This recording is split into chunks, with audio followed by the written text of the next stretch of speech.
Tao nói cho tất cả chúng mày nghe đây. Tao đã thế chấp sổ đỏ cho ngân hàng rồi để lôi chúng mày.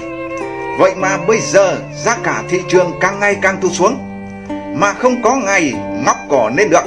Cho nên chúng mày chỉ được ăn 2 bữa đói thôi. Chờ đến bao giờ giá cả lên chúng mày mới được ăn no. Chúng mày đã nghe gì rõ gì chưa hả? Đã nghe gì chưa hả?